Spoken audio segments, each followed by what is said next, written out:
Hi everyone, my name is Julie Jeffers. I'm the nutrition coach here at Mind and Body Solutions, and today I will be talking to you about resistant starches. So, resistant starches get their name because they are carbohydrates that resist being broken down by enzymes within the small intestine.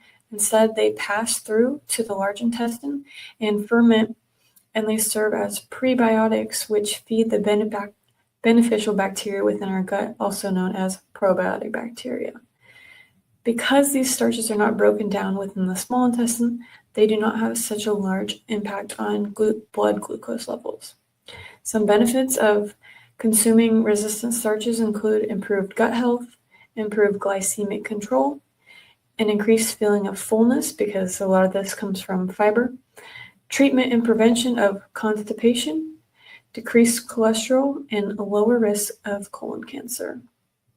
So there are 4 types of resistant starches. The first one is RS1. So this is resistant to digestion because our bodies physically cannot break it down, and because of the structure of the food. So this is going to be found in your seed coats from various seeds or whole unprocessed grains or legumes. For example, when you eat corn, a lot of times people say, if they go to the bathroom and they look at the toilet, they're like, I swear I chewed that corn. Why is it whole? That's because what you're seeing is the seed coat. A lot of times that doesn't get fully broken down just by your chewing. It's going to be held together in some form or fashion. And then it's the cellulose, it's the seed coat. So your body doesn't digest it. That's why you look back in the toilet and you're like, oh, that looks like a whole piece of corn everywhere. That's why. So the second category, RS2, these are resistant due to their semi-crystalline chemical structure. RS2 is found in plants like plantains, green, unripe bananas, and raw potatoes. As bananas ripen or as after we cook potatoes, the structure changes, making it a regular starch. RS3 are starches that become resistant through a process called retrogradation. This occurs when a high starch food like potatoes or beans or oats or rice, and any of your grains are cooked and then completely cooled. So the cooking breaks down the initial RS2 structure that we talked about, but once we allow the starch to fully cool in the fridge, the structure recrystallizes and becomes a resistant starch. So cooked and cooled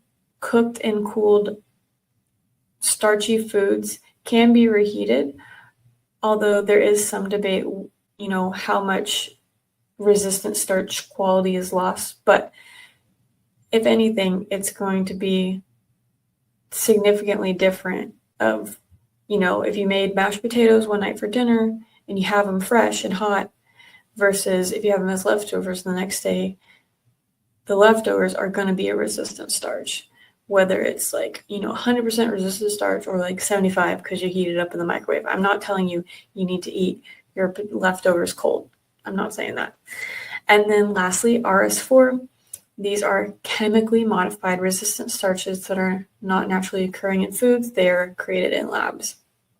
So this is going to be, this is found in your ultra-processed foods as an additive, that sort of thing.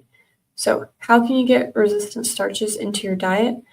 You can do this by consuming green bananas and raw potatoes. However, I wouldn't necessarily recommend it. Otherwise, you can get resistant starches in by cooking and cooling potatoes or legumes or various grains before consuming them. So I know it seems crazy to think, oh yeah, let me have this hot, freshly cooked food and just not eat it. But if you are trying to get in more resistant starches, or if you are trying to manage your blood sugar, I would, if this is something you don't want to give up or this is a regular part of your diet, I would say avoid consuming them right after cooking.